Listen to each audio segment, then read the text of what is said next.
নমস্কার, গুরুকুল ইনফো চ্যানেলে জানাই আপনাদের স্বাগত।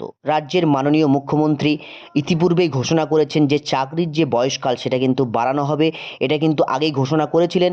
সেই ঘোষণার পরিপ্রেক্ষিতে রাজ্যের একদম ফাইন্যান্স ডিপার্টমেন্টের অডিট ব্রাঞ্চ চাকরির যে বয়সকাল অর্থাৎ কোন ক্যাটাগরিতে কত বছর বয়স পর্যন্ত অ্যাপ্লাই করতে পারবেন সেরকম একটা নির্দেশিকা বা নোটিফিকেশন বের হয়েছে। নোটিফিকেশনটি সম্পূর্ণভাবে আপনাদের সামনে তুলে ধরবো। ভিডিওটি শুরু করার আগে চ্যানেল যারা নতুন তাদের বিশেষ অনুরোধ, চ্যানেলটি সাবস্ক্রাইব করে পাশে থাকবেন, পাশে থাকা বেল বাটনটি অবশ্যই প্রেস করে দেবেন। দেখুন, গভর্নমেন্ট অফ ওয়েস্ট বেঙ্গলের ফাইন্যান্স ডিপার্টমেন্টের অডিট ব্রাঞ্চ থেকে প্রকাশিত নোটিফিকেশনটি।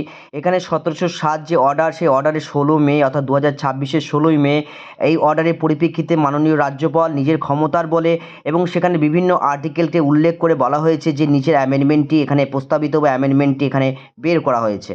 অ্যামেন্ডমেন্টে ঠিক 1 নম্বরে বলা হয়েছে, the upper age limit for recruitment of group A post shall be raise to 41 years. অর্থাৎ গ্রুপ এ যে চাকরি বা নিয়োগ প্রক্রিয়া, সেই নিয়োগ প্রক্রিয়ার কিন্তু ম্যাক্সিমাম যে বয়সের ঊর্ধ্বসীমা সেটা কিন্তু 41 করা হয়েছে।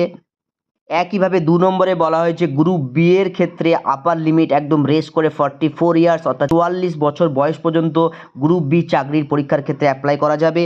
এবং এই অ্যামেন্ডমেন্টের একদম 3 নম্বরে বলা হয়েছে, the upper age limit for recruitment to group C post and group D post shall be raise to 45 years. অর্থাৎ গ্রুপ সি বা গ্রুপ ডি এর যে চাকরির পরীক্ষা সেগুলোর ক্ষেত্রে টোটাল 45 বছর বয়স পর্যন্ত অ্যাপ্লাই করা যাবে।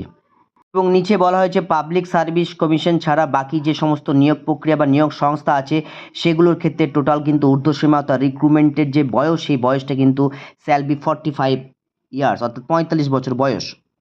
This notification shall be deemed to be have come into force with effect from 11 মে 2026 অর্থাৎ 11 মে থেকে নোটিফিকেশনটি বা এই নিয়মটি কার্যকর হবে। অবশেষে একদম পশ্চিমবঙ্গের যে অতিরিক্ত মুখ্য সচিব পি কে মিশ্র উনি এই অর্ডারটি বের করেছেন।